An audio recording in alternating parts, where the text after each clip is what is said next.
I know it may sound strange, but I do feel very lucky. Of course, one look at my resume doesn't sound much like a life you'd want to brag about in a holiday card. After having what looked like a pretty successful and happy life, I followed a crazy spiritual teacher.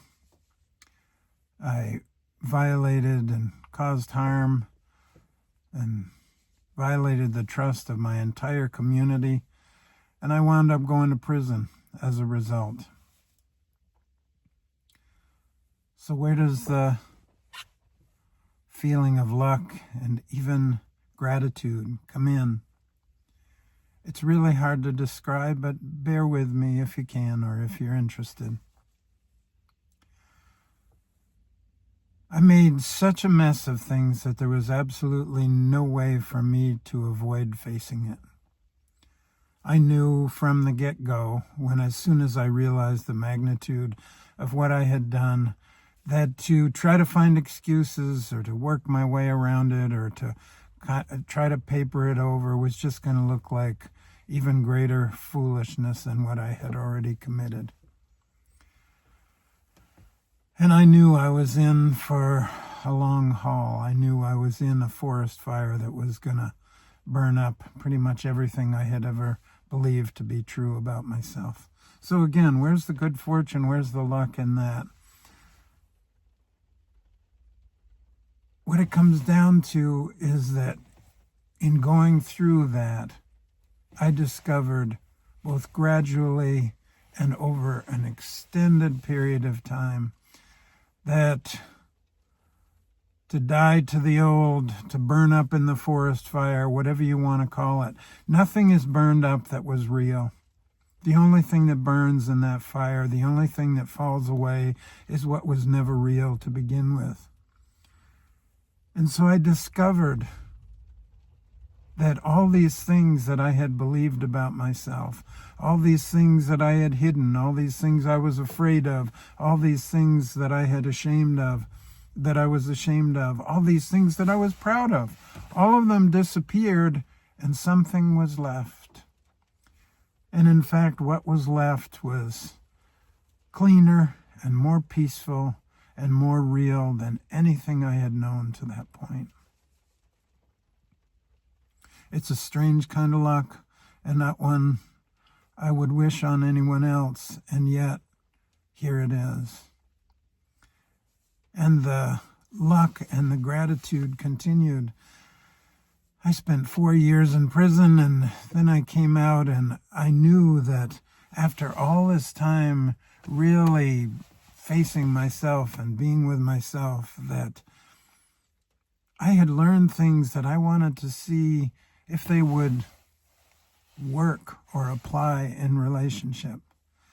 So I was fortunate not long after to find a relationship with someone who was willing to explore territory that I had been exploring with myself. The kind of relationship where you're not just trying to say, okay, let's find all the things we have in common, all the things we enjoy, and let's just stay there. And let's try to enjoy the good things in life and ignore everything else. Both of us kind of knew down very different paths that hadn't worked and it wouldn't work. And so we opened the doors and we looked. When jealousy came up, when anger came up, when disillusionment, when not even liking each other came up, all these ugly things that everyone experiences to one degree or another, they came up and we looked at them and we stayed with each other and we listened to each other and we cried and we got mad at each other. And we discovered that this falling away that each of us in our own way had experienced in our own lives did also apply in relationship. That the things that weren't true about us, the things that we didn't actually need to hold on to, could fall away, and there was more space for love and more space for genuine, deep connection. So I feel so grateful for that. And I feel so grateful that there are other people, not a lot, but a few very deep connections that I'm able to share this kind of connection with, this kind of honesty. It's what I called in another video here, the difference between living in the 180, only the good stuff, and living in the 360 where everything is welcome and everything has its place and everything has its opportunity to be seen and healed. I'm so profoundly grateful for that. It's very private and it's very deep, and I feel such gratitude to have that kind of connection with other human beings, both my wife and other people in my life. When I started this YouTube channel, as you know, if you've been listening, I talked about these things. I talked about the fact that the end of our world as we know it is actually not necessarily a bad thing, and that a kind of forced self-reflection is not a bad thing. It actually reveals things that we don't just need to run away from or be ashamed of. It reveals things that have been and continue to hold us back, and becoming more aware of them and to let them come out and kind of dissolve in the acceptance of just allowing them to be there is a great relief. So I talked about that on this channel, and I tend to be interested in a lot of things in life, and I was interested in this very dynamic time in our history as a country, and so I started talking about politics, and I think I wondered the same thing as I did in my relationship with my wife and others, is like, would people be interested in reflecting on, I looked at MAGA and I looked at the left, and I could see and feel strength and wisdom and important contributions and important wisdom and insight, and even if it was only a small piece, something that felt important to the whole picture, something that everyone had to contribute. People I didn't agree with about many things, I found that I could agree with them on certain levels. And this was true on the left, and it was true on the right. And at the same time, I saw the distortions of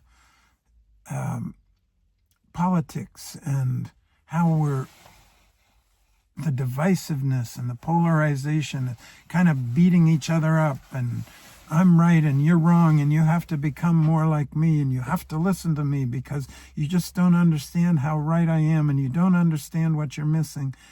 And I could see that there was wisdom in all this, and there's kind of a lot of craziness in all of it.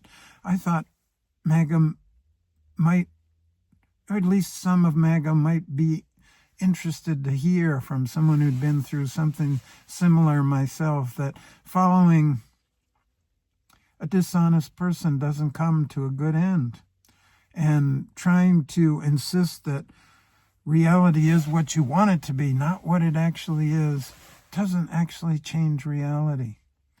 And I thought that might be useful. Of course, that was probably naive. And I thought that the left would, or at least some of the left at this critical time, might be interested in a perspective that says, you know what? You don't make people free by giving people things for free. That's not how it works. And you don't change people by coming up with dogmatic belief systems and then ramming them down people's throats. It doesn't work. People change and divisions change because some place deep within us we recognize a commonality with someone we've seen as different, and something opens us, and there's a memory and a connection that we are in fact connected. We are in fact the same thing, and that these divisions have not been real. I thought that people on the left at least some might be interested to take a look at how their own arrogance was trying to impose a way of seeing the world on people, a distorted way of seeing on the world on other people. I thought there might somewhere be some interest in this notion that in order to help oppressed groups, let's say, to help Black people overcome the centuries effects of racism and that oppression, that the way to do that is for white people to become guilty and small and ineffective, a kind of weakening of the very strength that we could bring to the table in order to make it safer for other people to reclaim their own power. I thought it would be interesting to point that out and see if there's something that could be changed in that. And I said at various points, this is probably a fool's errand, or it might well be a fool's errand. And the farther I've gone, I think probably it is. I think politics is not about self-reflection. Politics is not about admitting where we're wrong. Politics is not about taking the time to see what in my viewpoint may be distorted and may be improved if I make some changes or notice some things that I've never seen before. Politics isn't about that, especially in a deeply charged time like this. Politics it's about power. It's about whether we like it or not, and whether we admit this or not, politics in our country is about conquest. It's about one side defeating the other. It's not about self-reflection. When you think you're winning, you're not going to doubt yourself. And when you think you're losing and someone else is gloating, that's not a time when you're going to be all that open to self-reflection either. So, after talking about this, I don't even know how many videos I've made about this, 6 or 10 or something like that. I think it's time for me to acknowledge that this probably is a fool's errand. And maybe, as someone said, it's arrogant of me to compare Maga's experience to my experience, the experience that led me to prison. I thought that might be helpful, but perhaps it is arrogant. So, I don't know if I'll make any more videos about politics, but I can recognize that it may be a fool's errand. It may be a waste of time. These dynamics, these tremendously powerful dynamics, are going to play out however they do. We just had elections where Democrats won back some seats, so now the left is rising up, and there may be good effects of that. I don't know. And what I can see is that it also is going to fuel the very arrogance of the left that has alienated the right to begin with. But I don't think it's a time where people want to see that. And I don't think that politics is the arena where people really want to reflect on that. So I think I will bow out and let these force. Of course, I'll continue to participate, and maybe other videos will come, I don't know. But I don't feel like the approach that I've been taking to this is particularly helpful. And so I'm going to bow out. I will probably go back to making more personal, more reflective videos about what I've experienced, and then let people take them or leave them. And if they're useful, they're useful. If they're not, they're not. So I thank you for all of you who have listened. Thank you for coming to listen to this one. And my intention is to keep making videos and to keep talking about my experience. And it's useful for me as I continue to process my life and what's happened to me. And if there's anything useful for you in that, I'm touched by that, and I'm grateful for that as well. Thank you very much for listening.